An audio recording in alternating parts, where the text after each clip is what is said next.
c'est un honneur d'être capitaine de l'équipe de France. Je prends ça avec beaucoup de bonheur déjà dans un premier temps et aussi de philosophie.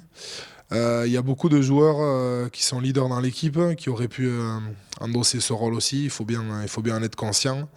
Au-delà d'être des joueurs ou des leaders de l'équipe, c'est des mecs avec qui je me suis régalé pendant 5 mois de Coupe du Monde.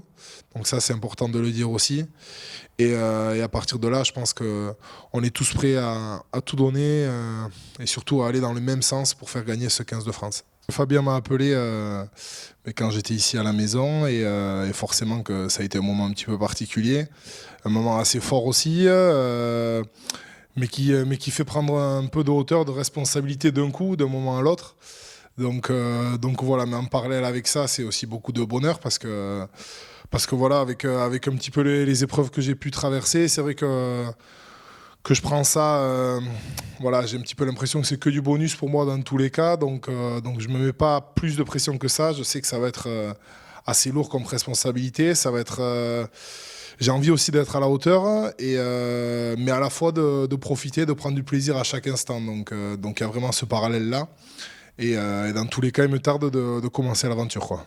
Je pense que ça va m'aider parce que simplement ils connaissent le rôle. Fabien et Raphaël ont été les deux capitaines du 15 de France. Je crois que Raphaël, ça a été un des plus jeunes capitaines. Donc voilà, je vais m'appuyer sur eux, ça c'est une certitude. Je vais prendre beaucoup de leurs conseils. J'ai tout intérêt d'ailleurs. Et voilà, je vais m'appuyer sur eux. Ça me servira à n'importe quel moment. Et puis à partir de là, on construira et on construira tous ensemble. Et puis pas seulement moi et les entraîneurs, que ce soit les joueurs leaders, les joueurs normaux de l'équipe de France. Voilà, je pense qu'on ira tous dans le même chemin. Et on est tous embarqués dans ça. Et maintenant, on veut tous y arriver pour faire les meilleurs résultats possibles avec ce 15 de France-là, quoi. Quand on me parle d'identité, forcément, ça me tient à cœur. Je viens d'une région un petit peu particulière, on va dire, où l'identité est forte. Et ça marche comme ça, c'est pas autrement.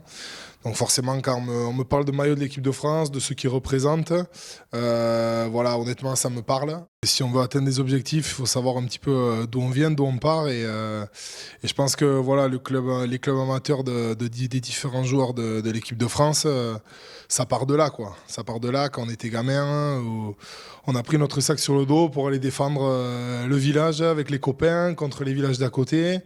Je pense qu'on est pas mal dans ce cas et c'est vrai que forcément quand tu me parles de CMP, forcément ça a une résonance chez moi. Et parce que ça remonte beaucoup de choses aussi, beaucoup de personnes, beaucoup de souvenirs, beaucoup de copains et les moments passés ensemble en fait. C'est ce qu'on a vécu qui reste. Et donc quand tu me parles de CMP, j'ai pas mal de choses qui me reviennent en tête, pas mal de bons moments, hein. Et franchement, il n'y a que des bons moments qui reviennent. Et forcément que ça me parle et quelque part, ils sont représentés avec ce maillot aussi. Qu'est-ce que je garde de la Coupe du Monde? Beaucoup de choses dans ma tête. C'était une expérience géniale. Je pense que, c'est sûr, c'est la plus belle expérience de ma vie. C'est des moments exceptionnels, c'est des moments rares aussi. C'est vrai qu'on entend souvent les anciens joueurs parler de leur expérience en Coupe du Monde parce que c'est les meilleurs moments, mais je pense que c'est vrai. J'ai pas mal de moments qui me restent.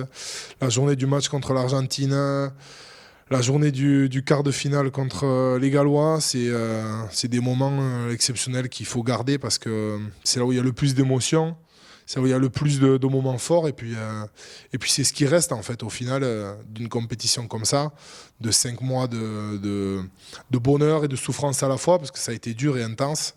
C'est ces moments-là, ces émotions-là qui restent et puis c'est pour ça qu'on fait ce sport-là, pour avoir ces émotions-là, et je pense que là, on a été servi.